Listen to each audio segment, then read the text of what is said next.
They say blood is thicker than water, but what happens when the person who's supposed to protect you becomes the one who needs protecting from their own choices?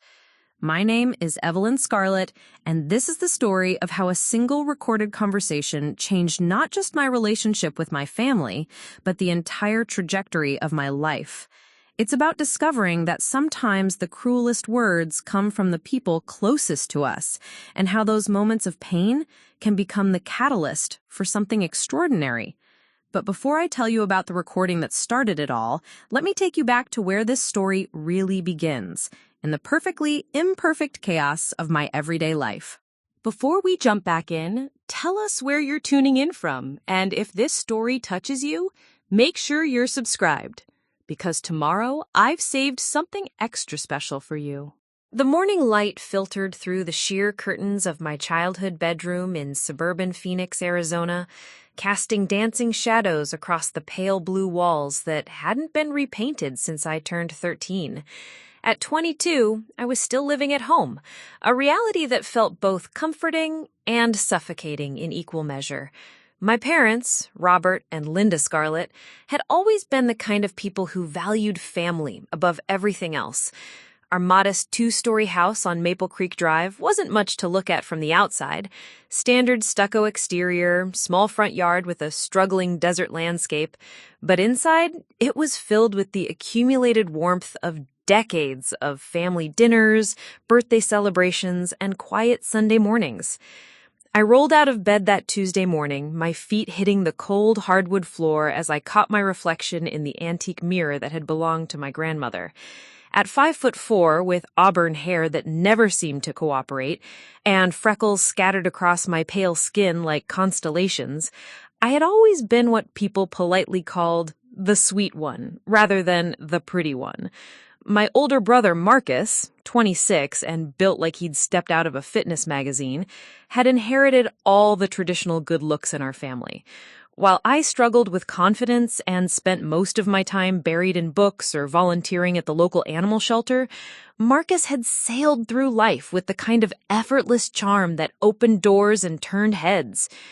The smell of coffee and bacon drifted up from the kitchen where I could hear my mother humming along to the morning radio show.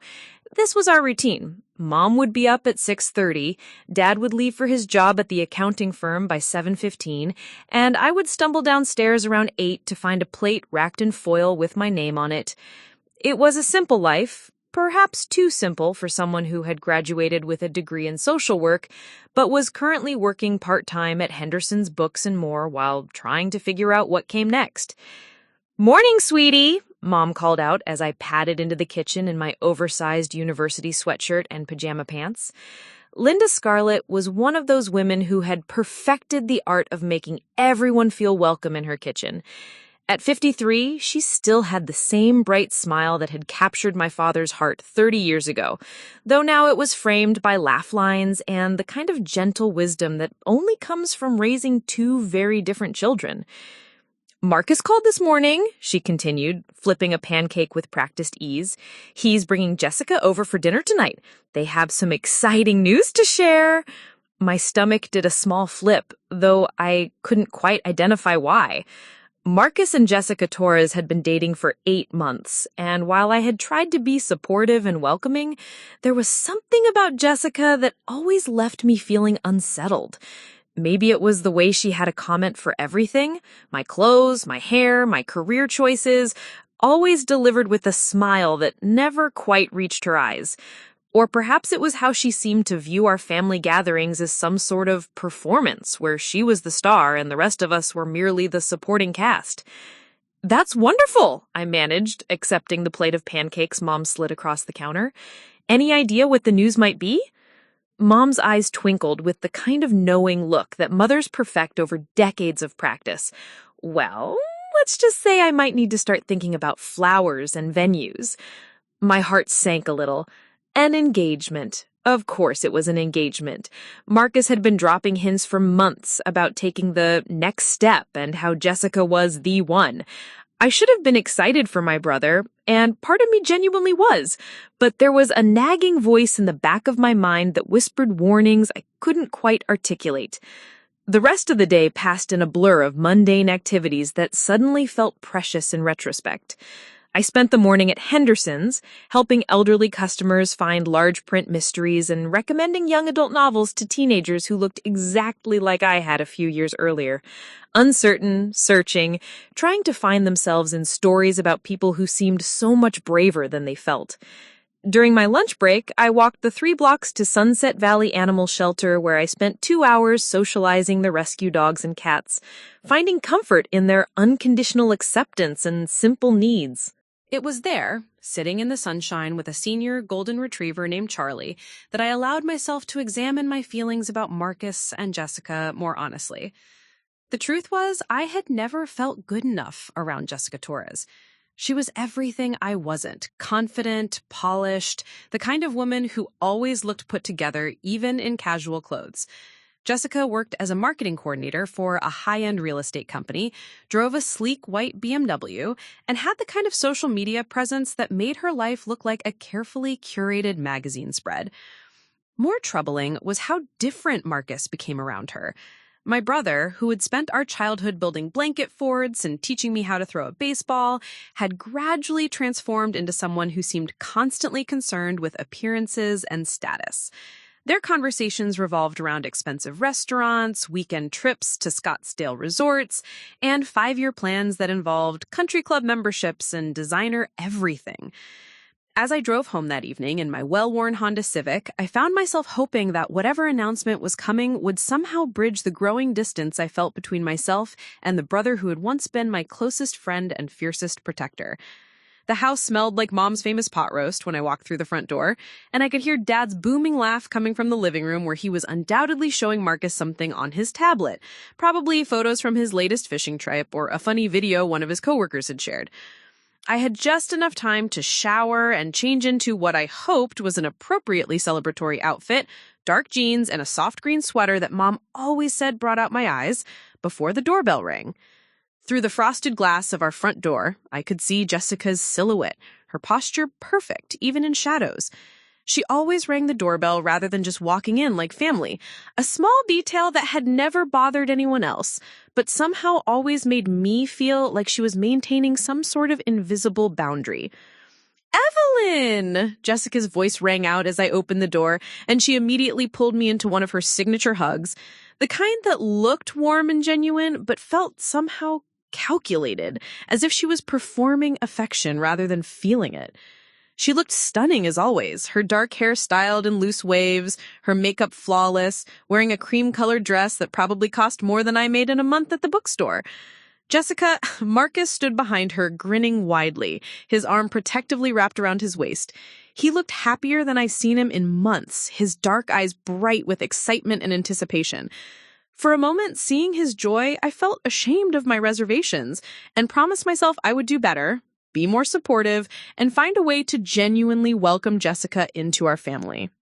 "We have something amazing to tell everyone," Marcus said, practically bouncing on his feet like he was 10 years old again on Christmas morning.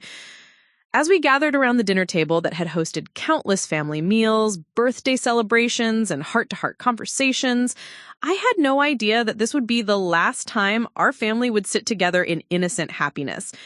I couldn't have known that in just a few hours, I would overhear words that would shatter my understanding of the people I loved most, or that I would make a decision that would change everything that came after. The pot roast was perfect, the conversation flowed easily, and when Marcus stood up to make his announcement, pulling a small velvet box from his pocket, as Jessica's perfectly manicured hand flew to her chest in what appeared to be genuine surprise, I clapped and smiled and said all the right things. I admired the ring, a stunning princess-cut diamond that caught the light from our old chandelier and threw rainbows across the dining room walls.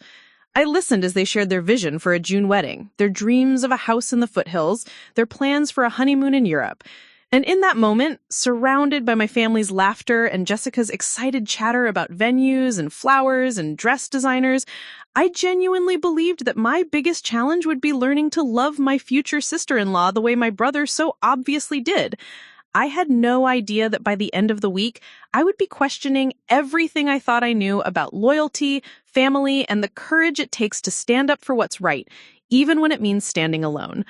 Preparing and narrating this story took us a lot of time, so if you are enjoying it, subscribe to our channel. It means a lot to us. Now, back to the story. The next 3 days passed in a whirlwind of wedding planning euphoria that seemed to consume our entire household. Jessica had transformed from Marcus's girlfriend into a force of nature, arriving each morning with thick bridal magazines, Pinterest boards printed out in color-coded binders, and a seemingly endless list of vendors to contact, venues to visit, and decisions that apparently couldn't wait another moment. I found myself caught in the strange liminal space between being included and feeling completely invisible. Jessica would ask my opinion on centerpieces or invitation funds with the kind of enthusiasm that seemed genuine, but I couldn't shake the feeling that my responses were being cataloged rather than considered. When I suggested wildflowers instead of roses, she'd smile brightly and say, "Oh, that's so sweet, Evelyn. You have such a unique perspective." The pause before unique always lingered just a moment too long. Mom was in her element, finally having a reason to use all those entertaining skills she'd perfected over the years. She'd already started a wedding planning notebook, complete with tabbed sections for everything from catering to photography, and I'd catch her humming wedding marches while she folded laundry or prepared meals. Dad, for his part, seemed bemused by all the activity, but pleased to see Marcus so happy. He'd retreat to his workshop in the garage when the planning sessions became too intense, emerging only to offer beverages and the occasional gentle suggestion about budget considerations. It was Friday evening when everything changed. Jessica had been at our house since noon, spreading fabric swatches and venue brochures across every available surface in our living room.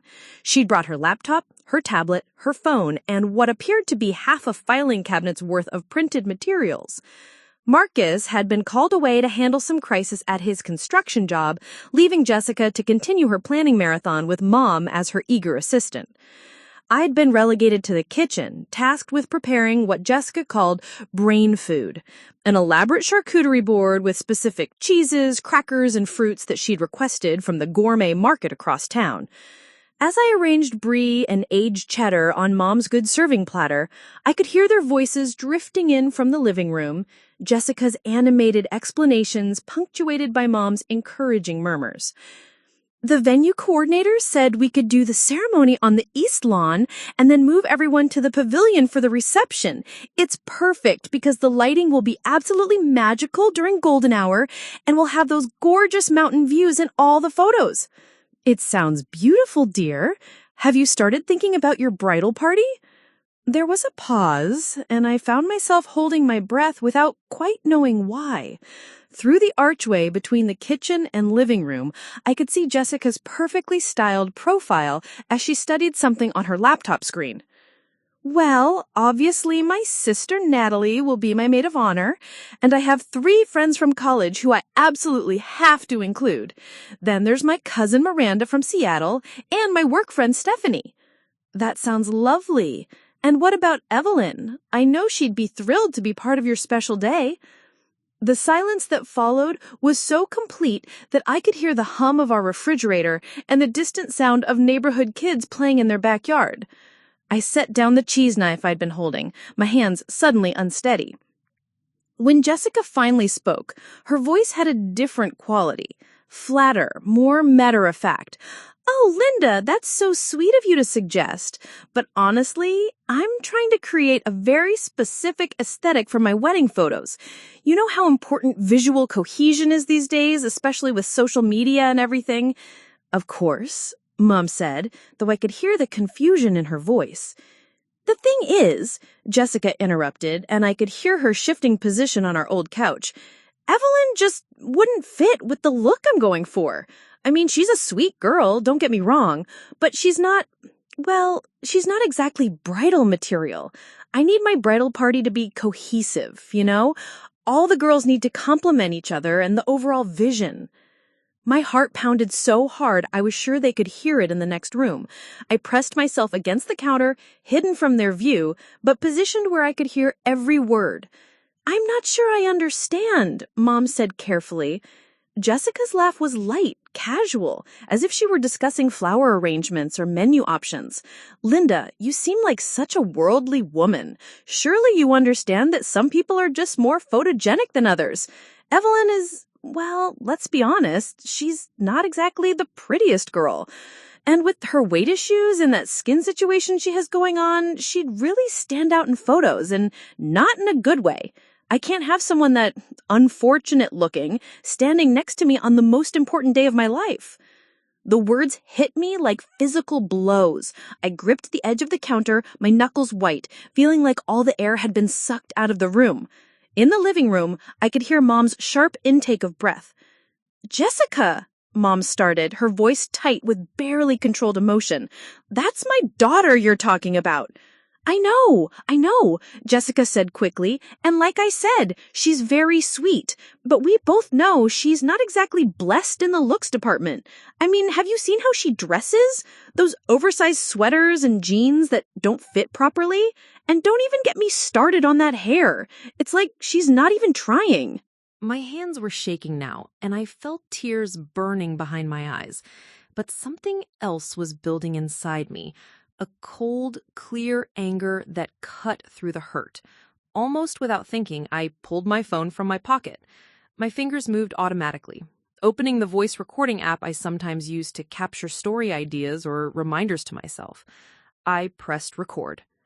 "I understand you want your wedding to be perfect," Mom was saying, her voice strained with the effort of remaining polite. "But Evelyn is going to be your sister-in-law. She's family."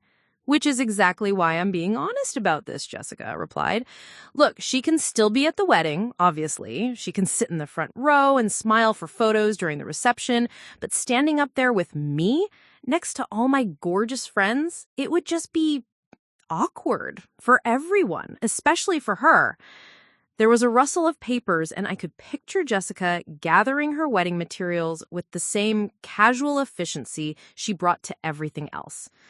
"I'm sure you understand," Jessica continued. "You want the best for Marcus, right? This wedding is going to be featured in Arizona Bride magazine. The photographer is someone I specifically chose because her work gets picked up by national publications. I can't have someone who's going to detract from the overall beauty of the event standing right next to me in every single photo." "Jessica," Mom's voice was dangerously quiet now, "I think you should reconsider." "Oh, please don't make this more difficult than it needs to be," Jessica interrupted with a little laugh.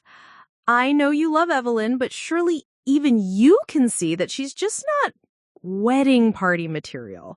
I mean, when's the last time she even had a boyfriend? There's a reason for that, Linda. I'm not being mean, I'm being realistic." The recording on my phone showed 3 minutes and 47 seconds when I finally heard Mom's chair creak as she stood up. "I think," Mom said, her words carefully measured, "that you and I have very different definitions of beauty, Jessica." "Well," Jessica replied, and I could hear the edge creeping into her voice, "I suppose we'll have to agree to disagree. But it's my wedding, and I get to choose who stands beside me. And unfortunately, that won't be Evelyn." I heard footsteps, Mom's sensible flats on the hardwood floor, and then her voice, closer now, as if she'd moved toward the kitchen. "I should start dinner," Mom said. "Robert will be home soon." "Actually, I should probably head home. Marcus is picking me up at 7 for dinner at that new steakhouse downtown. You know how he likes to celebrate every little milestone." I heard more shuffling, the sound of magazines being stacked and papers being gathered. Then Jessica's voice again, bright and cheerful, as if the previous conversation had never happened. "Thanks so much for all your help today, Linda. I'm so lucky to have such a supportive future mother-in-law. And don't worry about the whole Evelyn thing. I'm sure she'll understand. She seems like the type who's used to being left out of things anyway." The front door opened and closed. Mom's footsteps approached the kitchen, slower than usual. I quickly stopped the recording and slipped my phone back into my pocket, then grabbed the cheese knife again and pretended to be focused on arranging crackers. When Mom appeared in the doorway, her face was pale and her hands were trembling slightly.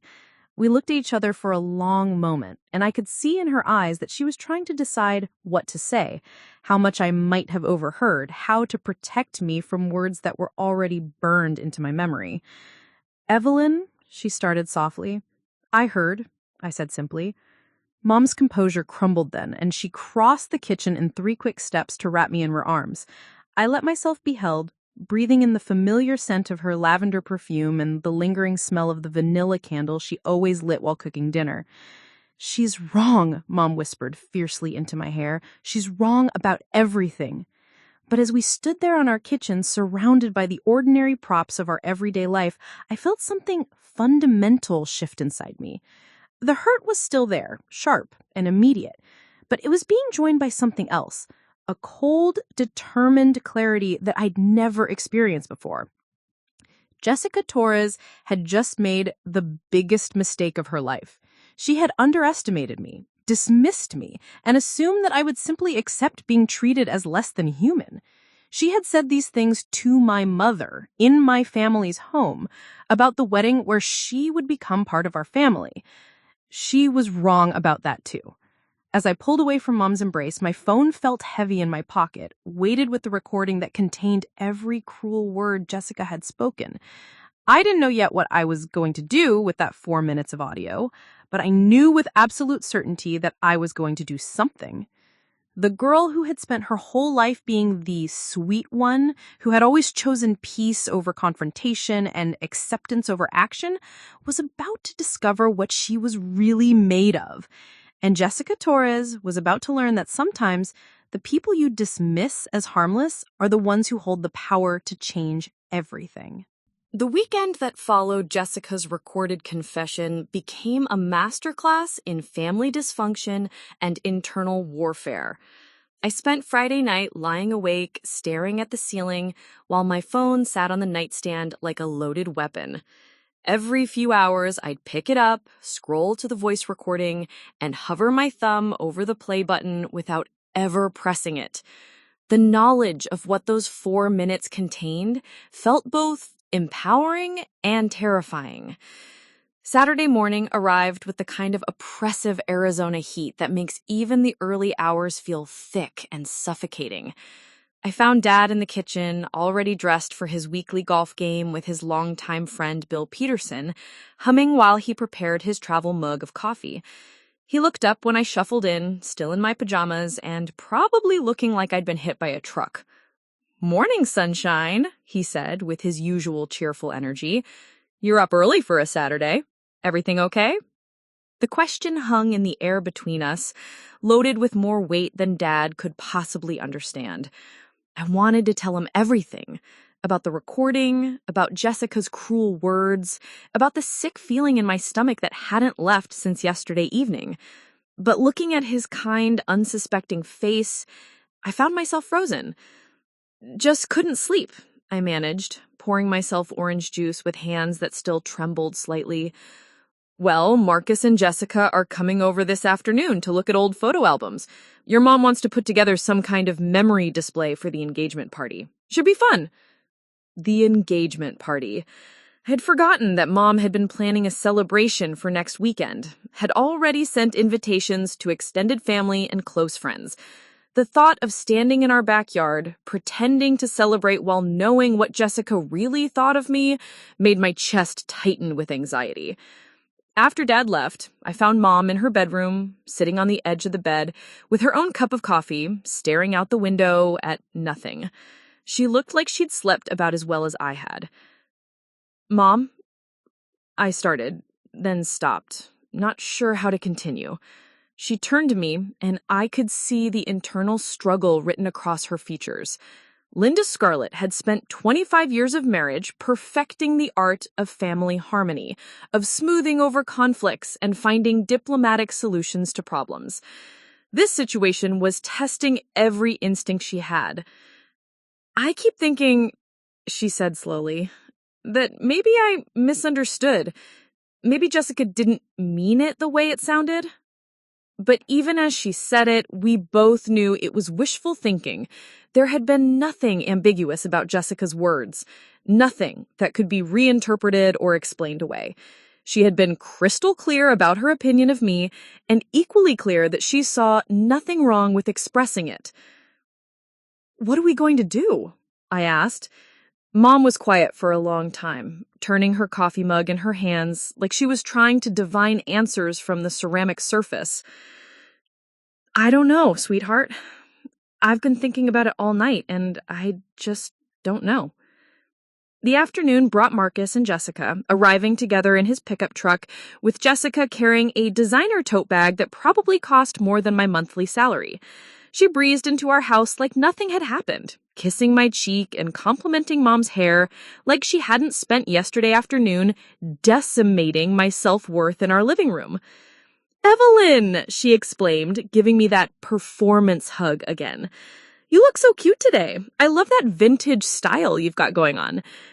I was wearing jeans and a t-shirt from my university bookstore.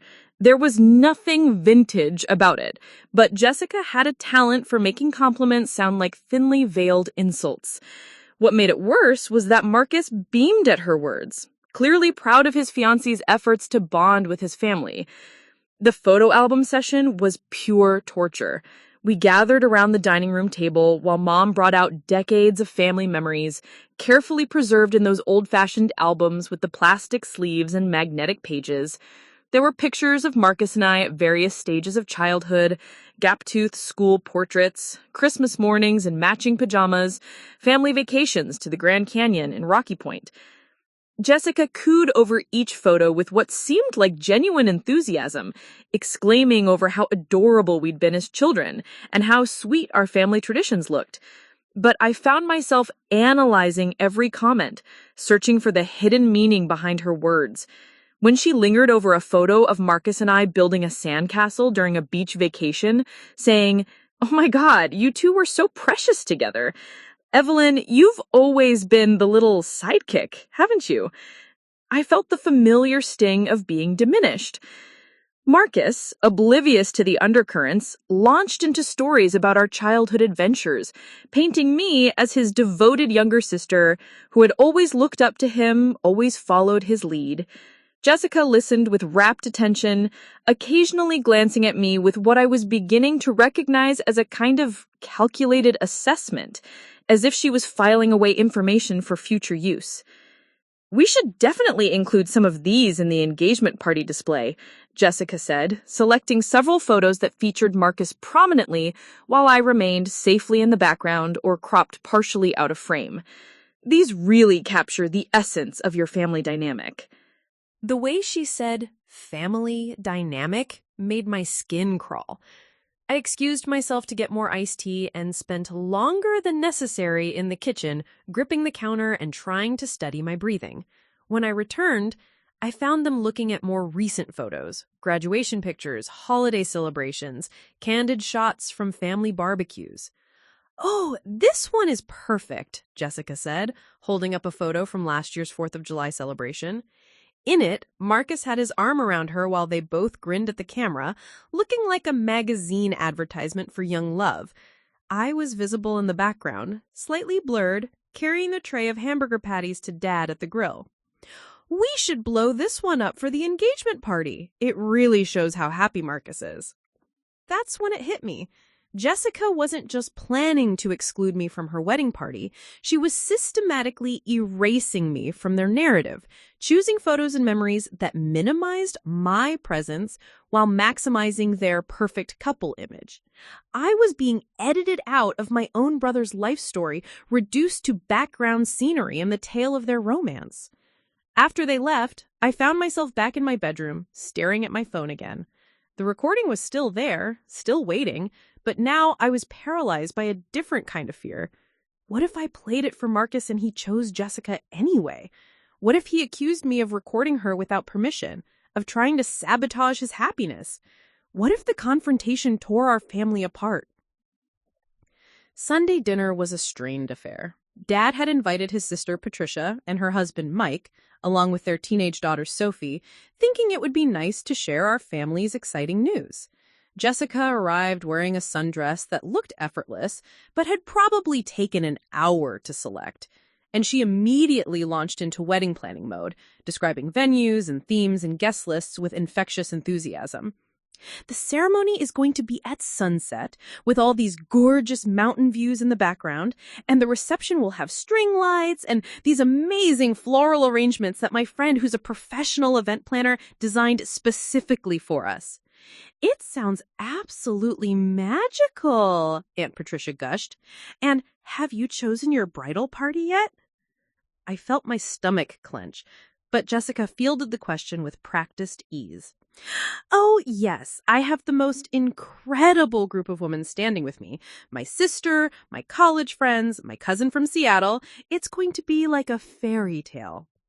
Sophie, 17 and unimpressed by adult conversations, looked around the table. What about Evelyn? Isn't she going to be a bridesmaid? The silence that followed felt endless. Jessica's smile never wavered, but I caught the brief flash of annoyance in her eyes before she recovered. Oh, Evelyn has such important responsibilities with the wedding planning itself. We decided she'd be more valuable helping behind the scenes. You know how organized and reliable she is. It was a masterful deflection, making my exclusion sound like an honor rather than a rejection. Marcus nodded approvingly, clearly proud of Jessica's diplomatic handling of the question. Mom pushed food around on her plate without eating.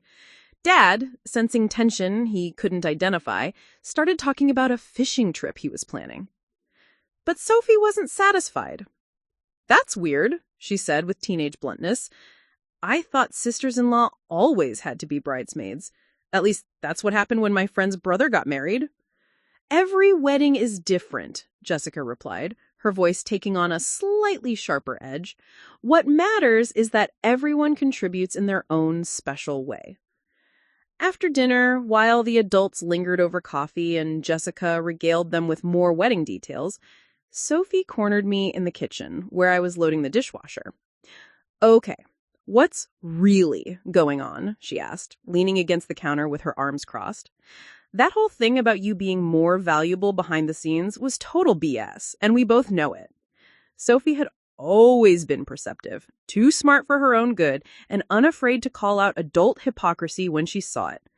Looking at her now, barely 5 feet tall but radiating confidence I'd never possessed at her age, I felt a sudden, overwhelming urge to tell someone the truth. It's complicated, I said weakly. Everything is complicated when adults don't want to admit someone's being a bitch, Sophie replied matter-of-factly. So what did she say about you? The directness of the question caught me off guard.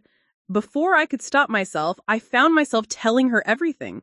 The overheard conversation, Jessica's cruel assessment of my appearance, the recording on my phone that I couldn't bring myself to do anything with. She listened without interruption, her expression growing darker with each detail. When I finished, she was quiet for a long moment. You have to tell Marcus, she said finally. I can't, I whispered. What if he doesn't believe me? What if he chooses her anyway? What if it ruins everything? Evelyn, Sophie said, her voice gentler now, what if you don't tell him and he marries someone who thinks his sister is too ugly to stand next to her? What kind of marriage do you think that's going to be? What kind of family gatherings are you going to have for the rest of your life knowing what she really thinks of you? Her words hit me like a slap of cold water. I'd been so focused on the immediate fear of confrontation that I hadn't thought about the long-term implications of staying silent. Jessica would become part of our family permanently. She'd be at every birthday, every holiday, every important moment for the rest of our lives, and she'd know that I knew what she thought of me and that I'd been too weak to do anything about it. That night, I sat on my bed with my phone in my hands, the recording queued up and ready to play. My finger hovered over Marcus's number in my contacts. All I had to do was call him, tell him I had something important to share, and press play. But the fear was overwhelming. Fear of confrontation, fear of being dismissed and being blamed for creating drama where there should be only celebration. I'd spent my entire life avoiding conflict, choosing peace over truth, accommodation over assertion. The resistance wasn't just coming from outside forces now. It was coming from within, from every instinct I'd developed to keep quiet, stay small, and avoid making waves. Breaking free from that pattern felt almost impossible. But impossible, I was beginning to learn, and choosing not to try were two different things. Monday morning brought with it an unexpected catalyst that would finally push me past the point of no return. I was at Henderson's Books and More, mindlessly reorganizing the romance section while my thoughts churned endlessly around the same questions that had kept me awake for 3 straight nights, when my phone buzzed with a text from Marcus. "Hey sis, Jessica and I are meeting with the wedding planner at 2 p.m. today. She suggested we bring a family member to help with some decisions. Want to come? Would love your input on some things." The irony was so sharp it actually made me laugh out loud, earning a concerned look from Mrs. Henderson, who was pricing new arrivals at the front counter. Jessica wanted my input on wedding decisions, but I wasn't good enough to stand beside her during the ceremony. I stared at the text for a long moment, my thumb hovering over the keyboard as I tried to decide how to respond. Before I could talk myself out of it, I typed back, "Sure, see you at 2. What I didn't tell Marcus was that I already made a decision about what I was going to do. Not the big decision. I still couldn't bring myself to imagine actually confronting Jessica or playing the recording for my brother. But I decided that if I was going to continue living in this liminal space between knowing the truth and acting on it, I needed to understand exactly who Jessica Torres really was when she thought no one important was watching. The wedding planning office was located in an upscale part of Scottsdale, housed in a converted Victorian mansion that had been painted in soothing pastels and decorated with the kind of tasteful elegance that whispered expensive rather than shouting it. Marcus and Jessica were already there when I arrived, sitting in a consultation room with a woman named Delilah Carmichael, whose platinum blonde hair was styled in a perfect chignon and whose smile had probably been professionally trained. "You must be Evelyn," Delilah exclaimed as I walked in, rising from behind her glass desk to shake my hand.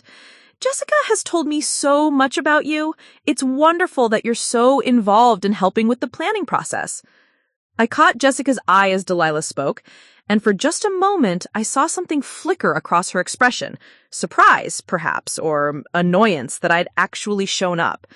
But she recovered quickly, sliding seamlessly into her role as the gracious bride-to-be. "Evelyn has such great taste," Jessica said, her voice warm with fake affection. "I knew she'd be invaluable for some of these decisions." The next hour was an education in passive-aggressive manipulation disguised as wedding planning. Delilah walked us through various options for flowers, linens, and decorative elements, asking for input from all of us, but clearly deferring to Jessica's preferences. I watched, fascinated, despite myself, as Jessica systematically dismissed or undermined every suggestion I made while maintaining the pretense of valuing my opinion. When I suggested incorporating some of the desert wildflowers that bloomed in spring, Jessica smiled brightly and said, "Oh, that's such a sweet idea. Very rustic. But I think we want something a little more sophisticated for this venue, don't you think, Delilah?" When I mentioned that the blue linens might photograph beautifully with the mountain backdrop, Jessica nodded thoughtfully and replied, "Evelyn always has such interesting color ideas. She has a very unique visual sense, but I think the ivory will be more timeless in photos, especially for magazine spreads." Each dismissal was delivered with such apparent kindness that Marcus beamed approvingly, clearly proud of how well his fiancé and sister were getting along. Delilah, experienced in the dynamics of wedding planning, seemed to sense the undercurrents but maintained professional neutrality.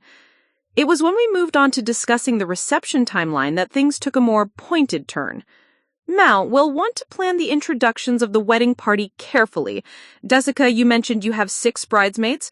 We'll want to stagger their entrance to create maximum visual impact." "Actually," Jessica said, "I've been thinking we should also include some family spotlights during the reception. You know, special mentions for people who are important to us but aren't in the wedding party." She turned to me with that bright smile that I was beginning to recognize as a warning sign. "Evelyn, for instance, we could have the DJ mention her during the family acknowledgments, something about how grateful we are for her support behind the scenes." The phrasing was so carefully constructed, so perfectly designed to make my exclusion sound like a choice rather than a rejection, that I felt a cold clarity wash over me.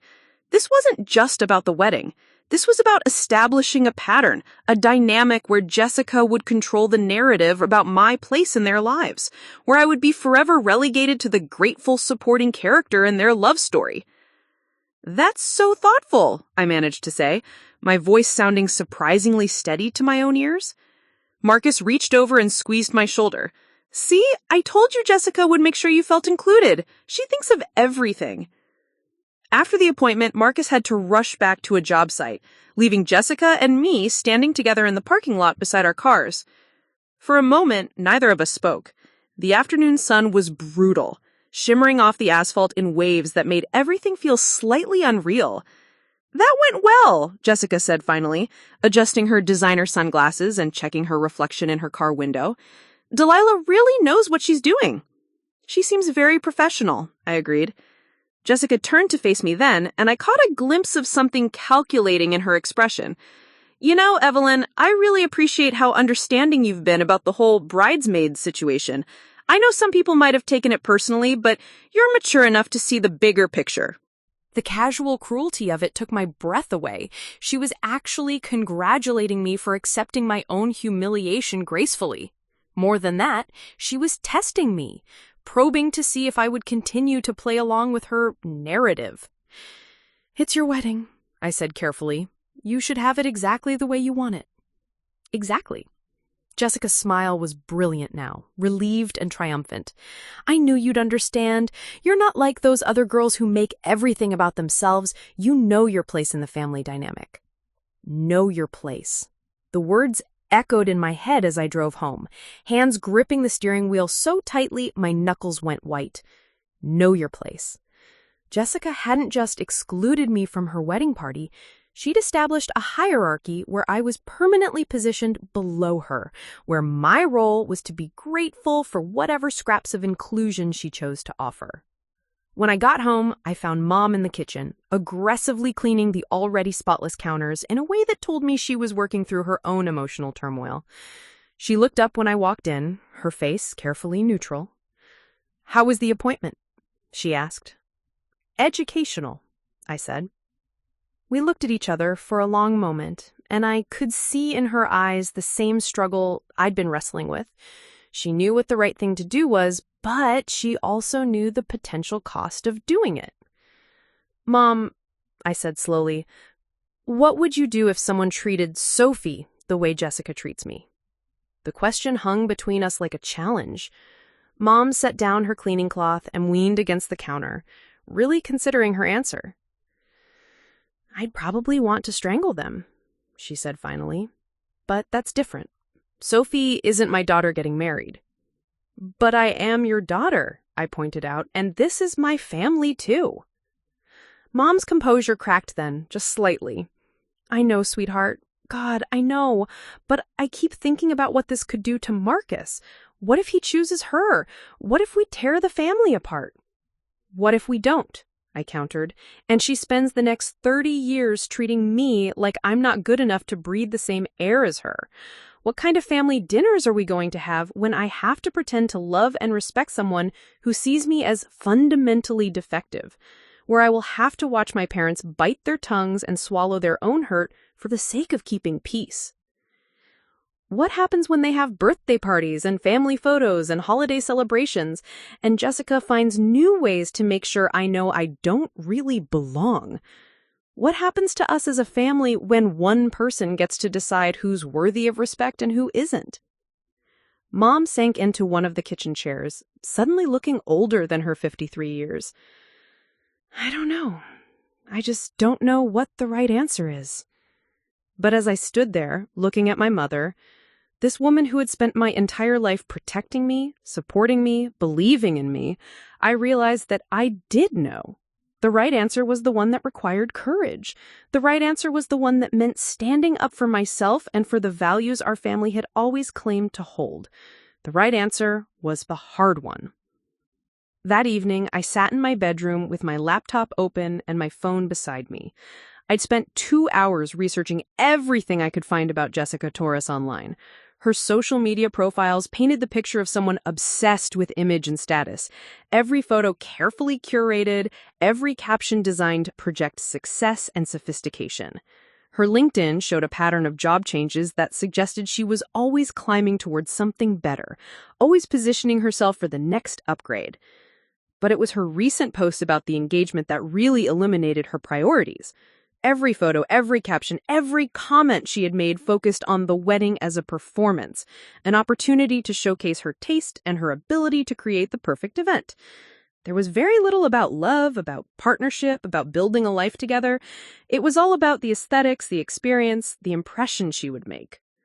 I opened a new document on my laptop and began to type.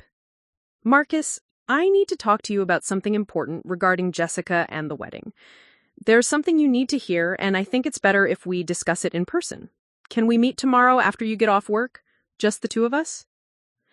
I stared at the message for 20 minutes, my cursor blinking in the send field. This was it, the point of no return. Once I sent this message, I would be committed to a path that could change everything, that could potentially destroy my relationship with my brother, that could tear our family apart. But as I sat there in the gathering darkness, I thought about Sophie's blunt question.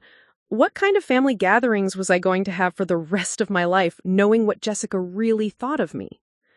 I thought about the years stretching ahead, filled with holidays and celebrations, where I would have to pretend to love and respect someone who saw me as fundamentally defective, where I would have to watch my parents bite their tongues and swallow their own hurt for the sake of keeping peace. I thought about the recording on my phone, those 4 minutes and 37 seconds of truth that Jessica had spoken when she thought it would never matter. And I thought about the woman I wanted to be versus the woman that I had always been, the woman who spoke up versus the woman who stayed silent, the woman who demanded respect versus the woman who accepted whatever treatment others chose to give her. At 11:47 p.m., I pressed send. The message was gone, carried through cyberspace to my brother's phone, where it would wait until morning to change everything. There was no taking it back now, no changing my mind, no retreating into the comfortable safety of silence and acceptance. I had committed to the truth, whatever the cost might be. For the first time in days, I slept peacefully. Marcus texted back at 6:23 a.m. the next morning, while I was staring at my coffee and wondering if I'd made the biggest mistake of my life. Everything okay? Your message sounded serious. How about we meet at Riverside Park after work? Around 6 p.m.? Now you've got me worried. The concern in his words made my stomach churn with guilt. Marcus had always been protective of me, always ready to fix whatever was wrong. The idea that I was about to shatter his happiness felt like a betrayal of everything he'd done for me over the years. But I forced myself to remember Jessica's words, her casual cruelty, the way she'd dismissed me as if I were a piece of furniture that didn't match her decor.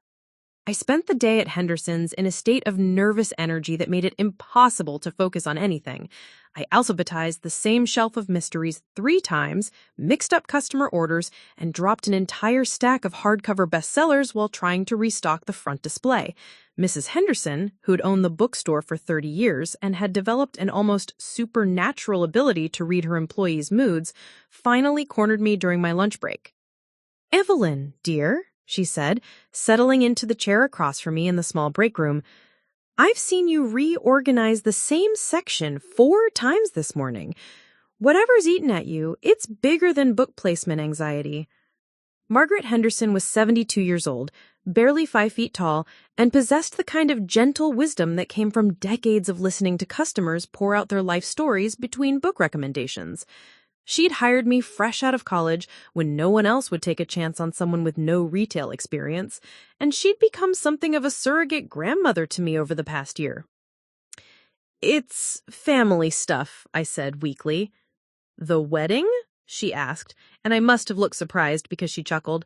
"Small town, honey. Word gets around when the Scarlette boy gets engaged. Plus, you'd been walking around here for weeks looking like someone who's trying to solve a puzzle that keeps changing shape." Before I could stop myself, the whole story came tumbling out. I told her about Jessica's comments, about the recording on my phone, about my terror that confronting the truth would destroy my family. Mrs. Henderson listened without interruption, occasionally nodding or making small encouraging sounds, but never rushing me toward a conclusion. When I finished, she was quiet for a long moment, absently stirring her tea even though she hadn't added sugar. "You know," she said finally, "I've been married for 51 years come October, and in all that time, I've learned that there are two kinds of family crises, the ones that happen because people tell the truth, and the ones that happen because they don't." She looked at me over her reading glasses, her expression serious but kind. "The truth ones are ugly and loud and painful, but they're usually fixable if the people involved really love each other. The lying ones, those fester. They turn into resentment and distance and years of family gatherings where everyone's pretending everything's fine while walking on eggshells. But what if Marcus chooses her anyway? What if I play him the recording and he decides I'm just jealous or trying to cause trouble?" Mrs. Henderson reached across the table and patted my hand with her soft, age-spotted fingers. "Then you'll know exactly who your brother really is, won't you? And you'll be able to make decisions about your own life based on truth instead of hope." The wisdom in her words stayed with me as I drove to Riverside Park that evening. The park was one of our childhood favorites, a sprawling area along the Salt River with walking trails, picnic tables, and a playground that still held memories of summer afternoons and birthday parties. Marcus was already there when I arrived, sitting on our old favorite bench under a mesquite tree, still wearing his work clothes and looking genuinely concerned.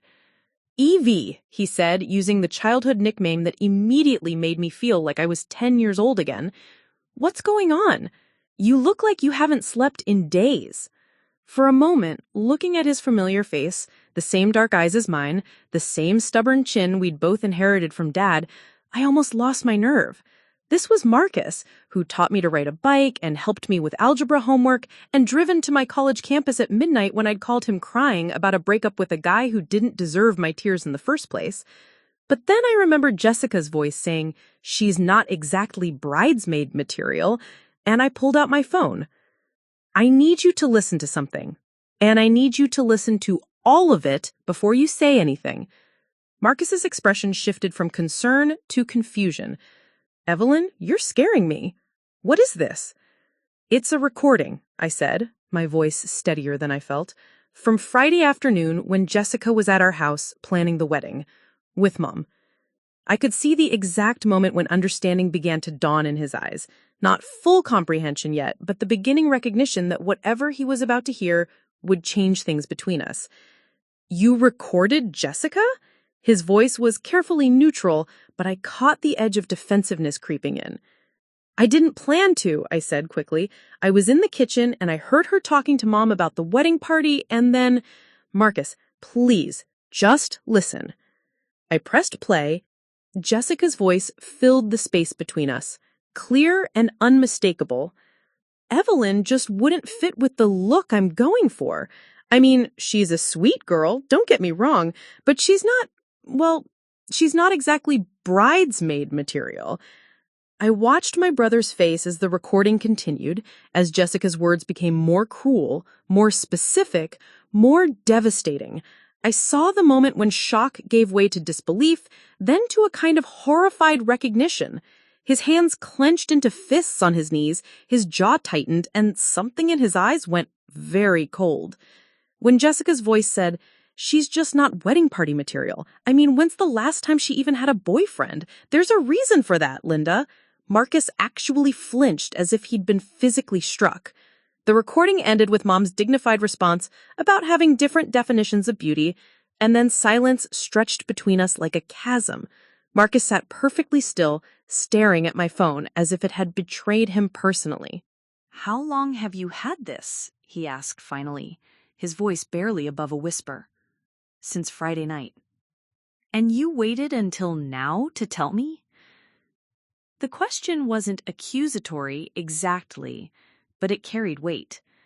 I could see him trying to process not just what Jessica had said, but the fact that I'd known about it for days while he'd continued planning a future with her. "I didn't know what to do," I admitted. "I was scared you wouldn't believe me, or that you'd think I was trying to sabotage your happiness, or that it would tear our family apart." Marcus was quiet for a long time, looking out at the river where a great blue heron was standing motionless in the shallows, waiting for fish. When he finally spoke, his voice was different, older somehow, more careful. "The thing is," he said, "I can't unhear that. I can't pretend she didn't say those things about you, about our family. Marcus, No, let me finish." He turned to face me fully. "Do you know what the worst part is? It's not even the words themselves, though they're horrible enough. It's how comfortable she sounded saying them. Like she'd thought about it before, like she'd already made up her mind about you and was just explaining her reasoning to Mom." I hadn't thought about it that way, but he was right. There had been nothing spontaneous or emotional about Jessica's assessment of me. It had been calculated, matter of fact, delivered with the confidence of someone who saw nothing wrong with their logic. "I keep thinking about other things now," Marcus continued, his voice getting tighter. "Comments she's made, jokes that didn't feel funny, the way she sometimes looks at you when she thinks I'm not paying attention. I thought I was imagining it, or that maybe you two just needed more time to warm up to each other." He ran his hands through his hair, a gesture I recognized from childhood whenever he was trying to work through a particularly difficult problem. "She asked me last week if you'd ever considered losing weight, said it in this concerned way, like she was worried about your health. And when I told her that wasn't any of her business, she said she was just thinking about family photos and how we'd all want to look our best for important events." The memory seemed to physically pain him. I defended her. I told myself she was just trying to fit in, that she cared about our family and wanted everyone to be happy. But she was already planning this, wasn't she? Already deciding that you weren't good enough to stand next to her? We sat in silence as the sun began to set, painting the sky in shades of orange and pink that reminding me of childhood evenings when our biggest worries had been whether we'd get to stay up late enough to catch fireflies. A jogger passed by with her dog, and somewhere in the distance, children were laughing on the playground equipment. "What am I supposed to do now?" asked Marcus finally. "We're supposed to get married in 6 months. The invitations are already ordered. Mom's been planning the engagement party. Jessica's already put deposits down on vendors." "I don't know," I said honestly. "I just knew I couldn't let you marry someone who thinks so little of your family without you knowing the truth." Marcus nodded slowly, then did something that surprised me. He reached over and pulled me into a hug, the kind of fierce, protective embrace I remembered from childhood, when someone at school had been mean to me, or when I'd scraped my knee falling off my bike. "I'm sorry," he whispered into my hair. "I'm so sorry she said those things about you. You deserve better than that. You deserve better than someone who would talk about you in our own house, to our own mother." When he pulled away, I could see tears in his eyes, but also something else, a kind of determined clarity that I recognized from all the times in our childhood when he'd appointed himself my protector. "I need to think about this.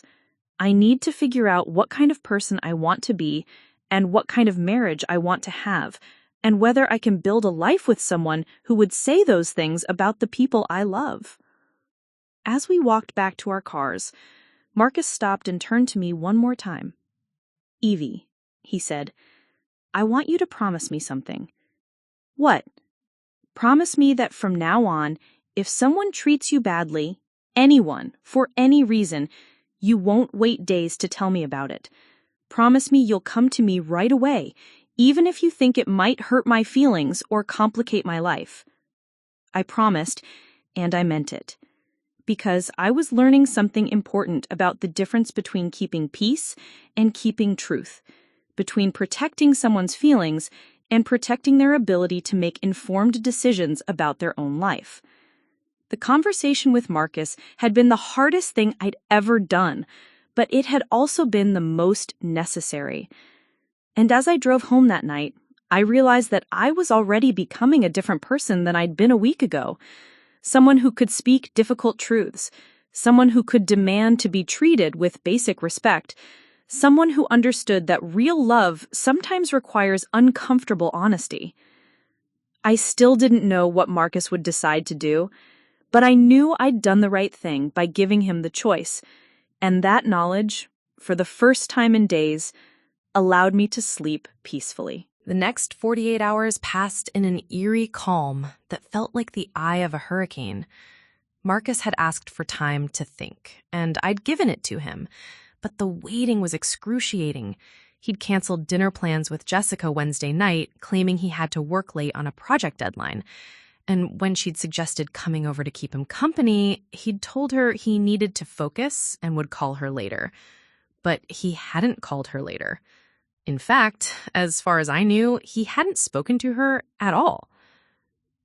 Thursday morning brought an unexpected text from Jessica herself. "Hey, Evelyn. Haven't heard from Marcus since Tuesday. He's being weird and distant. Did something happen? Family drama I should know about?" The casual way she'd added the kiss emoji after essentially asking me to gossip about my own brother made my skin crawl. But it also told me something important. She had no idea what was coming. She was still operating under the assumption that I was the harmless little sister who could be manipulated and dismissed, still believing that her secret was safe.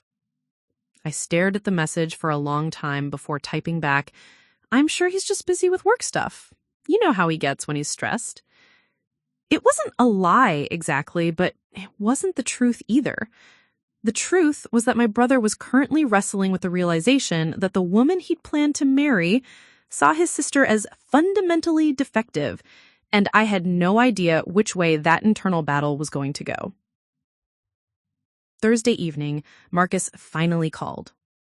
"Can you come over to my apartment?" he asked without preamble. "I need to talk to you about what happens next." Marcus lived in a converted warehouse in downtown Phoenix, a trendy loft space with exposed brick walls and industrial fixtures that Jessica had helped him decorate. Walking into his apartment now felt surreal. Everywhere I looked, I could see her influence. The throw pillows on his leather couch, the abstract artwork on the walls, the expensive coffee table that had replaced his old wooden one from college. She'd been systematically transforming his space into something that reflected her taste, her vision of what their life together should look like. "I've been thinking," Marcus said, gesturing for me to sit down while he paced restlessly around the living room. "And I've made a decision." My heart started pounding. "Okay." "I'm going to confront her tonight. I'm going to play her the recording and see what she has to say for herself." Relief flooded through me, followed immediately by a new kind of fear. "Marcus, are you sure? Maybe you should wait. Think about it more." "I've been thinking for 2 days, and the more I think, the angrier I get.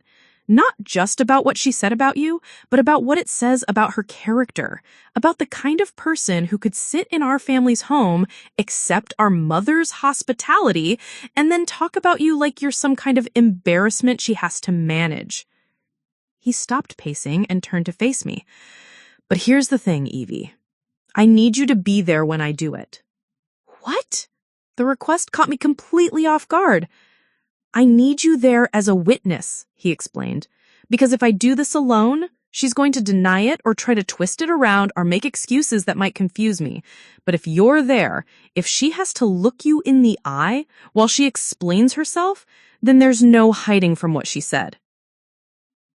The thought of facing Jessica directly, of watching her reaction when she realized I'd recorded her conversation, made me feel physically sick. "Marcus, I don't think—" "Please," he said, and something in his voice stopped my protest. "I know it's going to be hard. I know it's the last thing you want to do, but I need you to help me see this through. I need to know that I'm making this decision based on truth, not just anger or hurt feelings." Before I could answer, his phone buzzed with a text. He glanced at it, and his expression darkened. "Jessica, She wants to come over and talk through whatever's bothering me. She's on her way. The next 20 minutes felt like preparation for battle. Marcus paced while I sat frozen on his couch, trying to prepare myself for what was about to happen. We'd decided that I would wait in his bedroom until he'd had a chance to play the recording, then come out when he called for me. The plan was simple, but my hands were shaking and my mouth felt dry as cotton. When the knock came at the door, Marcus looked at me one last time. "Are you ready for this?" I wasn't. I would never be ready. But I nodded anyway because sometimes readiness isn't the point. Sometimes you just have to do what needs to be done. Jessica's voice carried clearly through the apartment as Marcus let her in. She sounded cheerful, concerned, completely unaware that her world was about to implode. "Baby, you've been so distant. I've been worried sick. Is everything okay with the wedding planning? Did your family say something that upset you?" The irony of that question made me want to laugh hysterically. Yes, Jessica, my family did say something that upset him. Specifically, we told him the truth about what you really think of us. "We need to talk," Marcus said, his voice tight with controlled emotion. "Sit down."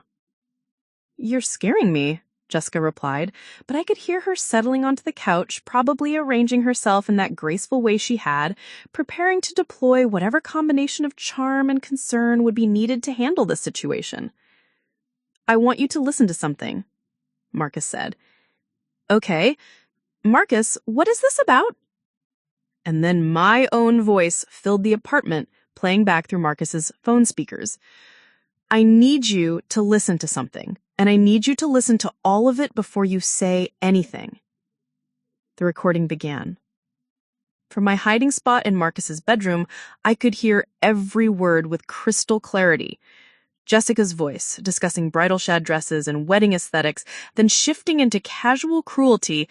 "Evelyn just wouldn't fit with the look I'm going for. She's not exactly bridal shad material. She's just not wedding party material." The silence that followed seemed to stretch on forever. When Jessica finally spoke, her voice was completely different, higher, tighter, with an edge of panic barely held in check. "Where did you get this? Who recorded me?" "Does it matter?" Marcus asked.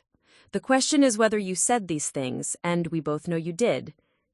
Marcus, you have to understand, I was stressed about the wedding planning, and sometimes when people are stressed, they say things they don't mean." "Which part didn't you mean?" Marcus interrupted. "The part where you called my sister too ugly to stand next to you, or the part where you said there's a reason she can't get a boyfriend?" "I never said ugly." Jessica's voice was getting shriller now. "I said she wouldn't fit the aesthetic. That's completely different." "Is it?" Marcus asked. "Because it sounds like the same thing to me." I could hear movement, footsteps, the sound of someone pacing or fidgeting. When Jessica spoke again, her voice had shifted tactics, becoming softer, more pleading.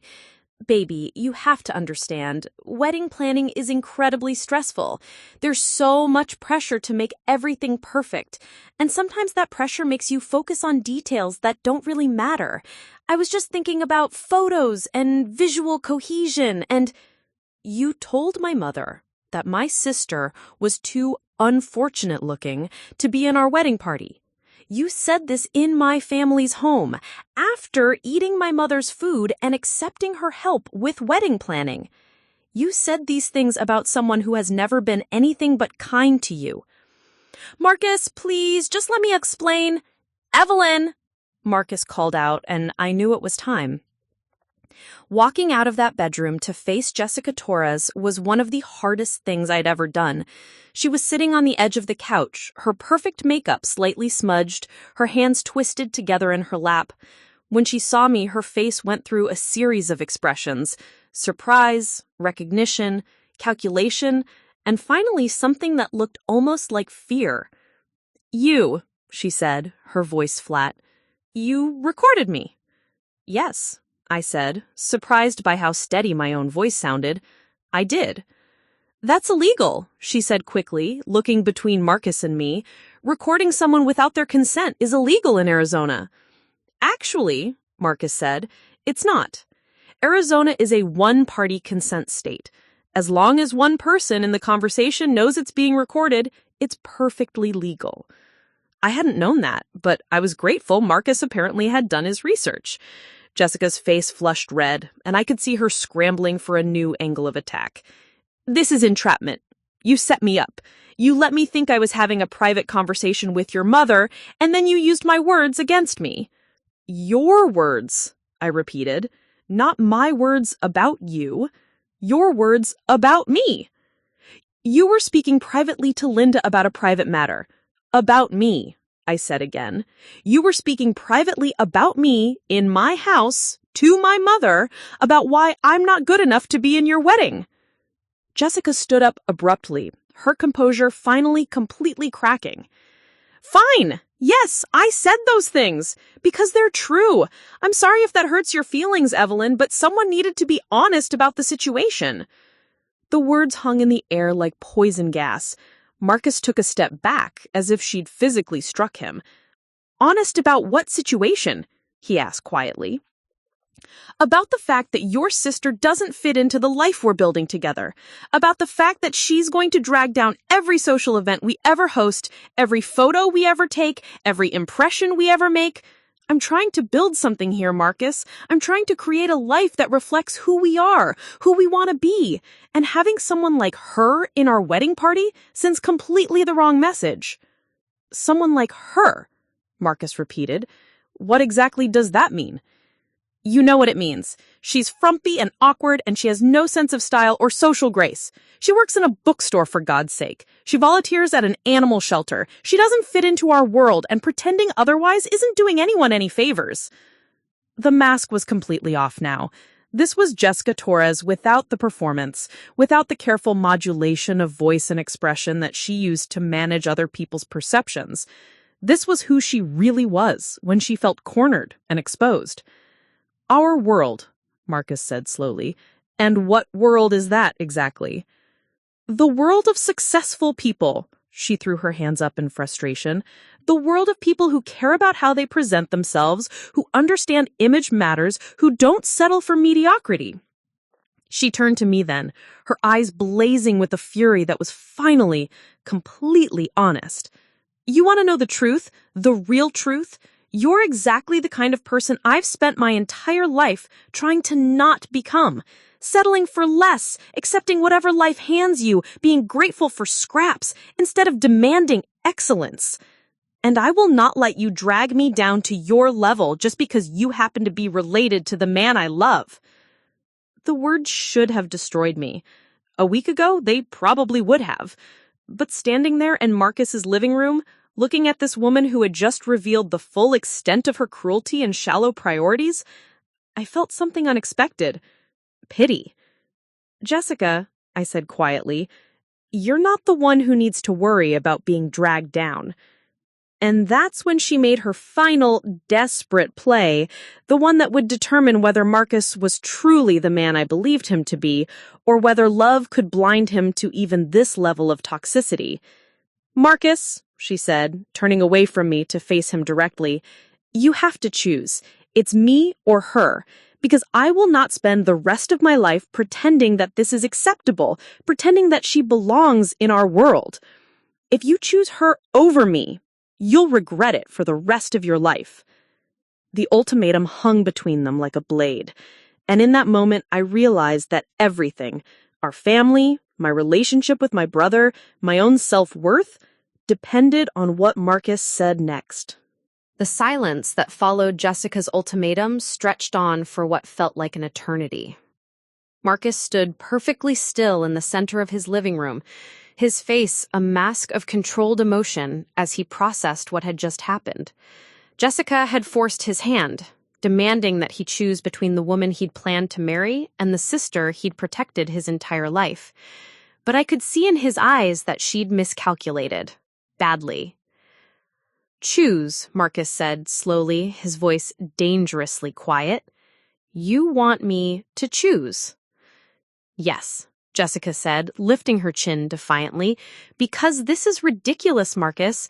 She recorded a private conversation and is using it to sabotage our relationship. She's jealous of what we have and she's trying to destroy it because she can't stand to see you happy with someone who's actually worthy of you. The words were a masterclass in manipulation, taking her own cruelty and reframing it as my jealousy, positioning herself as the victim of my supposed sabotage. A week ago, I might have doubted myself, might have wondered if there was truth in her accusations, but not anymore. Marcus took a step toward Jessica, and for a moment, hope flickered across her face. She probably thought he was going to comfort her, to tell her that of course he chose her, that family loyalty only went so far when faced with true love. Instead, he picked up his keys from the coffee table. "You're right, I do need to choose." Jessica's smile was triumphant. "I knew you'd see reason. I choose my family. I choose people who love unconditionally, who support each other, who don't demand that others change themselves to fit some shallow definition of acceptability." The color drained from Jessica's face as his words sank in. "Marcus, you can't be serious. You're going to throw away our entire future over this?" "No," Marcus said, his voice steady and final. "You threw it away the moment you decided my sister wasn't good enough to stand beside you. You threw it away when you sat in my mother's kitchen and talked about Evelyn like she was some kind of embarrassment you had to manage." He moved toward the door, and I could see Jessica's panic escalating as she realized that her ultimatum had backfired spectacularly. "Wait," she called out, her voice cracking. "Marcus, please just think about this rationally. We can work this out. I'll apologize to Evelyn. I'll ask her to be in the wedding party. We can fix this." Marcus paused with his hand on the doorknob and turned back to face her. "Jessica, the problem isn't that you excluded my sister from your wedding party. The problem is that you think she's less valuable as a human being because she doesn't meet your standards of physical beauty or social status." "That's not what I said." "It's exactly what you said," I interjected, finding my voice again. "You said I was too unfortunate looking to stand next to you. You said there's a reason I can't get a boyfriend. You said I don't fit into your world because I'm not successful enough or pretty enough or socially graceful enough." Because it's true. God, everyone thinks it, but no one has the courage to say it. You think people don't notice how you dress, how you carry yourself, how you fade into the background at every social gathering? You think people don't talk about Marcus's weird little sister who reads too much and has no ambition? The venom in her voice was breathtaking, but what struck me most was how wrong she was. Not about my appearance or my social awkwardness. Those things were real enough. But about everything else. About what mattered. About what made a person worthy of love and respect. "You know what, Jessica?" I said, surprised by the calmness in my own voice.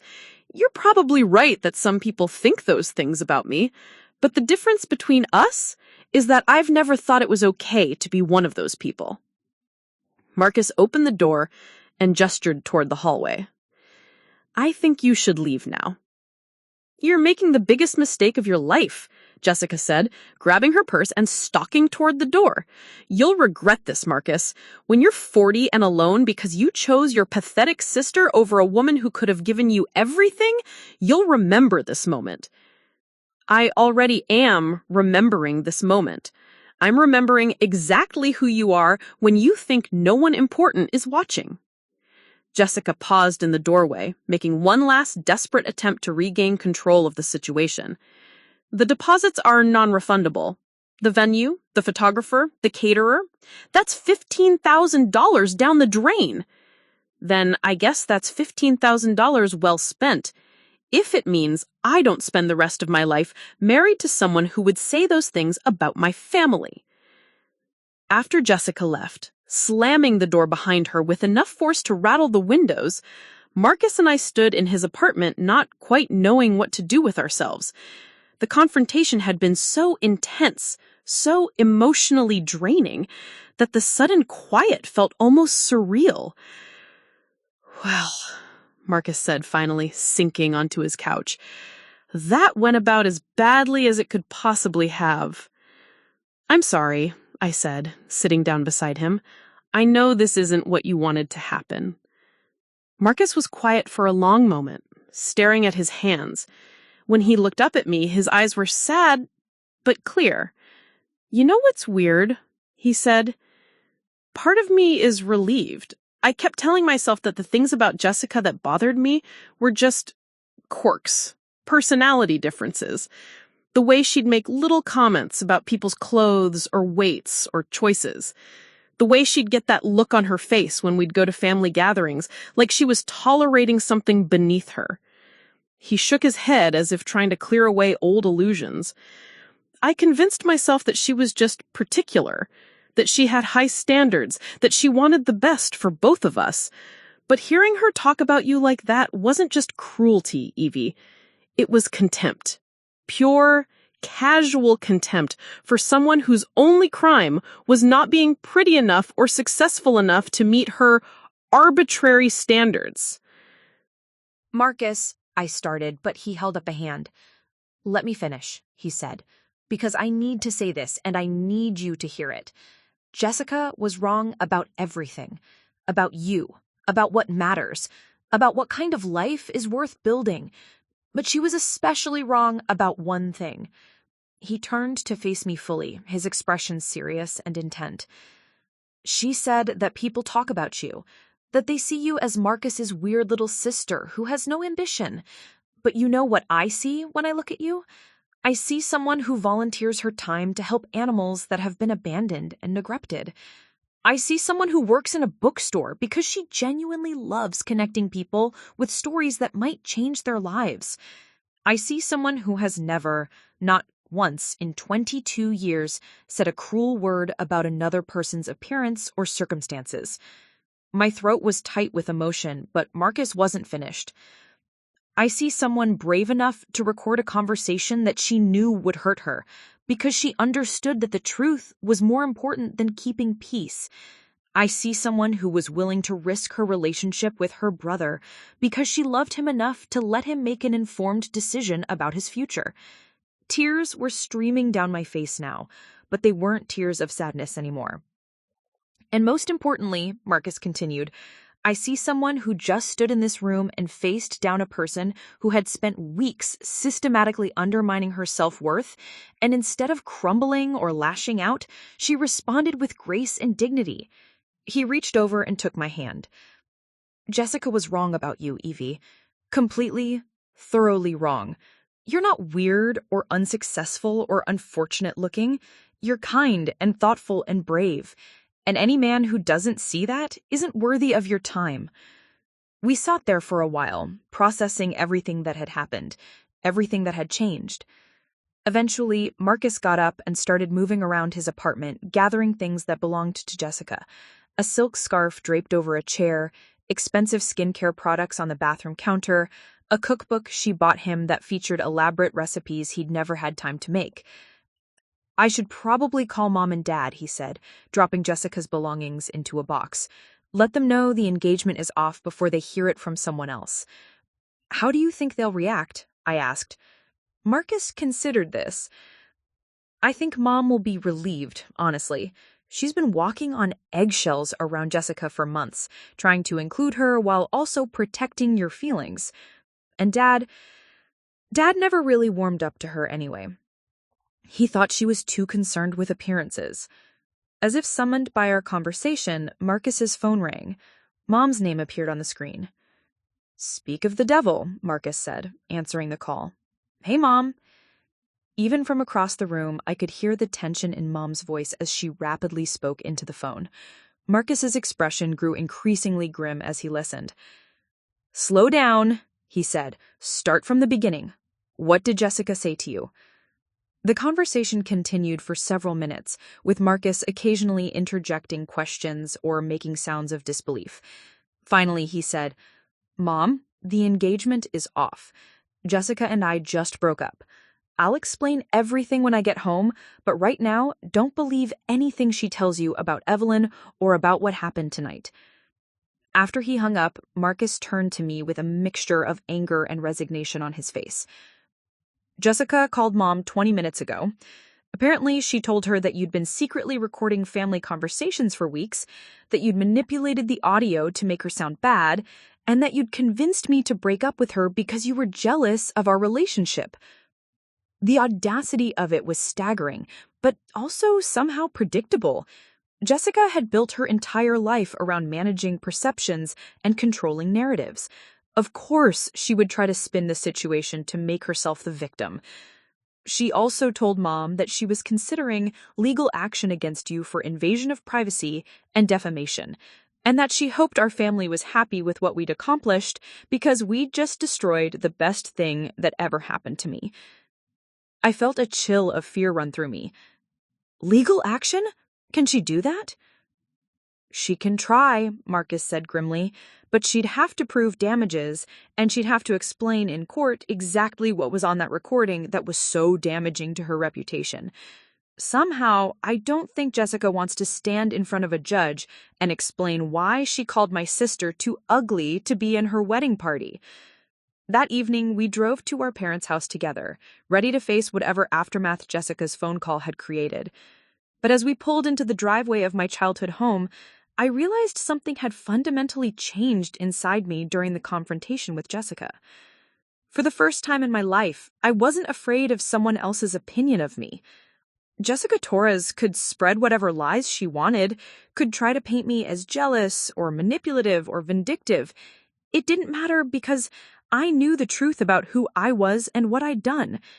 I'd stood up for myself and my family. I demanded to be treated with basic human dignity. I'd refused to accept cruelty disguised as honesty or manipulation packaged as love.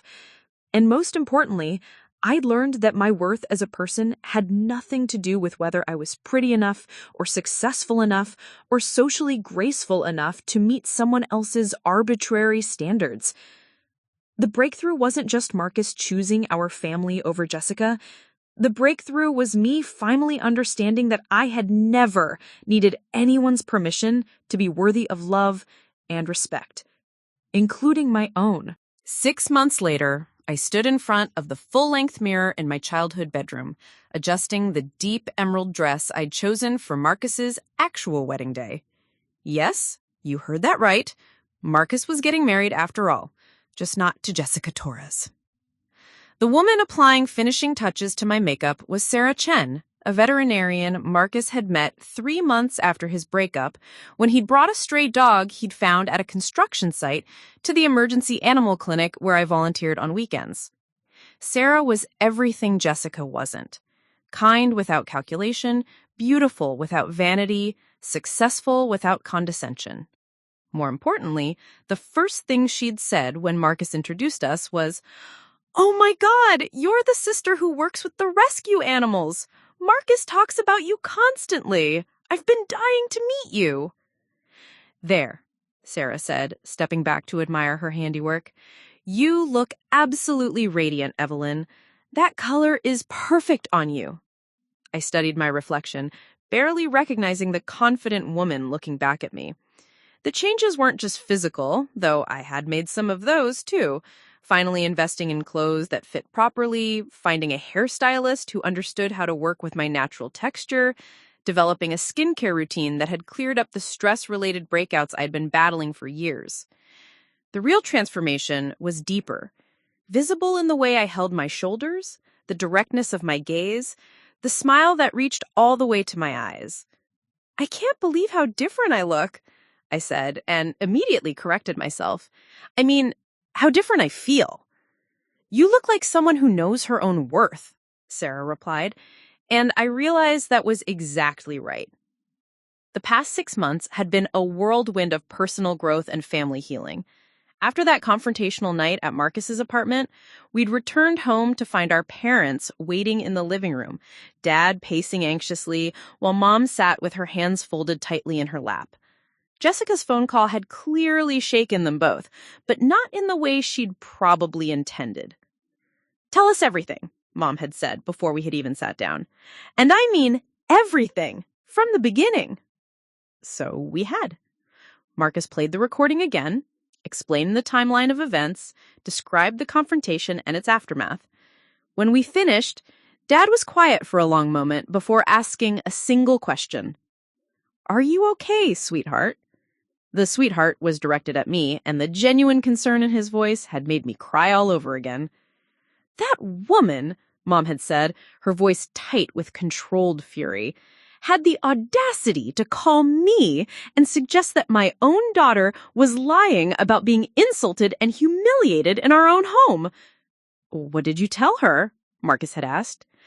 "I told her that I heard every word she said with my own ears, and that if she ever contacted any member of our family again, I would personally ensure that every person in her social and professional circles knew exactly what kind of person she really was." Dad, it turned out, had already been researching Jessica's legal threats and had concluded they were empty posturing designed to intimidate us into silence. "She's not going to take this to court," he said with certainty. "The last thing someone like Jessica Torres wants is a public examination of her character and behavior." He'd been right. We never heard from Jessica again, though Sophie had gleefully reported that Jessica's social media presence had gone dark for weeks after the breakup, and when she finally returned, gone were the wedding planning posts and engagement photos.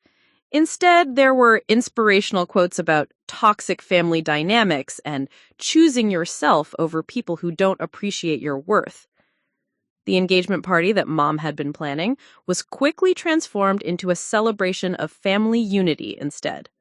Extended relatives and family friends who'd already been invited came over for barbecue and stories. And by the end of the evening, I'd received more genuine compliments and expressions of affection than I'd gotten in the previous year combined. Aunt Patricia had pulled me aside to tell me how proud she was of my courage, and Sophie had announced her intention to use my story as inspiration for a school project about standing up to bullies.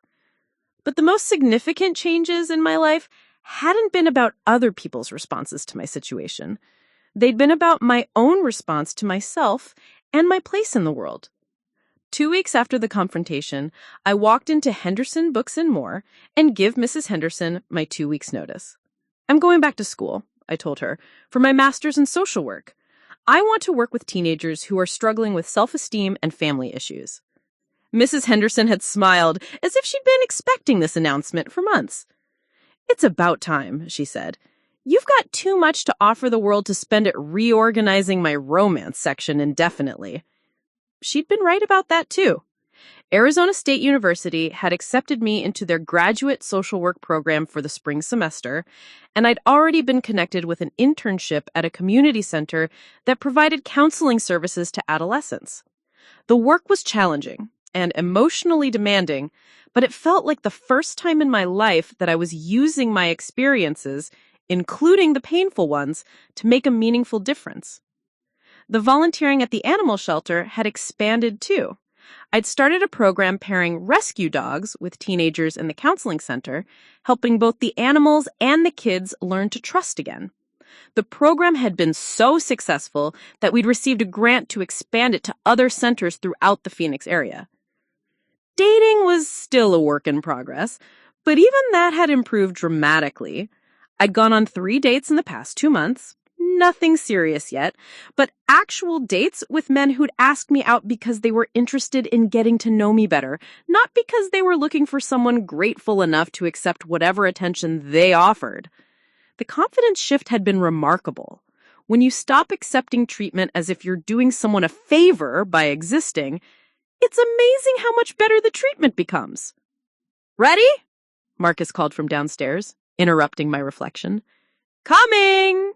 I called back, taking one last look in the mirror. The wedding ceremony was small and intimate, held in our parents' backyard under a canopy of string lights and desert wildflowers, the same wildflowers I'd suggested for Jessica's wedding, which Sarah had immediately loved when she'd heard the story. There were about 40 guests, mostly family and close friends, and the atmosphere was warm and joyful in a way that felt completely authentic. I stood beside Sarah as her maid of honor, wearing that emerald dress and feeling more beautiful than I ever had in my life. Not because I looked different, necessarily, but because I finally understood that beauty had nothing to do with meeting someone else's standards and everything to do with radiating the confidence that comes from knowing exactly who you are and refusing to apologize for it. During the ceremony, as Marcus and Sarah exchanged vows they'd written themselves, I found myself thinking about the journey that had brought us all to this moment. Marcus spoke about learning the difference between love that demands you change and love that inspires you to grow. Sarah talked about finding a partner who celebrated her exactly as she was while encouraging her to become the best version of herself.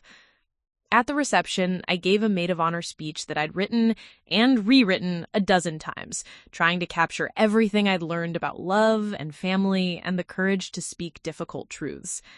6 months ago, I said, looking out at the gathered friends and family, I thought that keeping peace was the same thing as showing love. I thought that avoiding conflict meant protecting the people I cared about. I was wrong about that. I paused, catching Marcus's eye across the room. He was beaming at me with the kind of pride that reminded me of childhood when he'd cheer the loudest at my school plays, even when I forgot half my lines. Real love, I continued, isn't about avoiding hard conversations or pretending problems don't exist. Real love is about caring enough about someone to tell them the truth, even when that truth is painful. It's about standing up for the people you love, even when it's scary. And it's about believing that the people who truly love you will choose truth over comfort, integrity over convenience. I raised my glass towards Marcus and Sarah. So here's to a marriage built on honesty, respect, and the kind of love that makes both people braver and kinder and more themselves than they ever thought possible. The applause was warm and genuine, but more importantly, I meant every word I'd said. And I could see in the faces around me that the message had resonated not just with the happy couple, but with everyone who'd witnessed our family's journey over the past 6 months. Later that evening, as the party was winding down and guests were beginning to say their goodbyes, Sarah pulled me aside. "I need you to know something," she said, taking my hands in hers. "Marcus told me the whole story about Jessica and what you went through. And I want you to know that what you did, standing up for yourself and for your family, that took incredible courage." "It didn't feel courageous at the time," I admitted. "It felt terrifying." "The best kind of courage usually does," Sarah replied with a smile. "But here's what I really want to tell you. Marcus talks about you all the time, about how proud he is of the woman you've become, about how much he's learned from watching you transform your life. He says you're the strongest person he knows." Tears pricked at my eyes, but they were good tears, tears of gratitude and completion rather than pain. "And I want you to know that you're not just gaining a sister-in-law today. You're gaining someone who sees exactly what Marcus sees, an incredible woman who has turned her pain into purpose and her vulnerability into strength." As I drove home that night, still wearing my emerald dress and feeling like I was glowing from the inside out, I reflected on how completely my life had changed since that Friday afternoon when I'd overheard Jessica's cruel words in our living room. The girl who had hidden in the kitchen, recording cruel comments while her heart broke, had become a woman who could stand in front of 40 people and speak about truth and courage and love. The girl who had spent her whole life trying to make herself smaller, less noticeable, less of a potential problem, had become a woman who took up space unapologetically and used her voice to help others do the same. The transformation hadn't happened overnight, and it hadn't been easy. There had been moments of doubt, setbacks, days when the old patterns of thinking had tried to reassert themselves. But each time I'd chosen courage over comfort, truth over peace, self-respect over acceptance, it had gotten a little easier. I thought about Jessica Torres sometimes, wondering how her life had unfolded after that devastating night in Marcus's apartment. I hoped she'd eventually learn the lessons that I'd been forced to learn, that real beauty comes from kindness, that true success is measured in the quality of your relationships rather than the impression you make, that a life built on superficial values is ultimately hollow and unsatisfying. But mostly, I thought about the future that stretched ahead of me, graduate school and a career helping others find their voices, the possibility of love with someone who saw my worth without needing it explained to them, the deep satisfaction of living authentically in my own skin. The recording that had started this whole journey was still on my phone, buried in a folder with other old voice memos. I kept it not as a reminder of pain, but as a testament to transformation. Proof that sometimes the worst things that happen to us can become the catalyst for the best changes we make. I'd learned that speaking up doesn't always lead to the outcome you hope for, but staying silent almost never does. I'd learned that real family stands together when it matters most, and that love worth having is love that chooses you exactly as you are while inspiring you to become everything you're capable of being. Most importantly, I'd learned that my worth as a human being had never depended on anyone else's opinion. Not Jessica's, not society's, not even my own harsh inner critics. I was valuable simply because I existed, because I had something unique to offer the world, because I was capable of love and growth and courage in the face of adversity. And that knowledge, once truly internalized, was unshakable. It was the foundation on which I could build any life I chose, the anchor that would keep me steady through whatever storms might come. The girl who had been too ugly to be a bridesmaid had become the woman who knew, without any shadow of a doubt, that she was exactly beautiful enough to be herself. And that, it turned out, was all the beauty anyone ever really needed. Up next, you've got 2 more standout stories right on your screen. If this one hits the mark, you won't want to pass these up. Just click and check them out. And don't forget to like, subscribe, and turn on the notification bell so you don't miss any upload from us.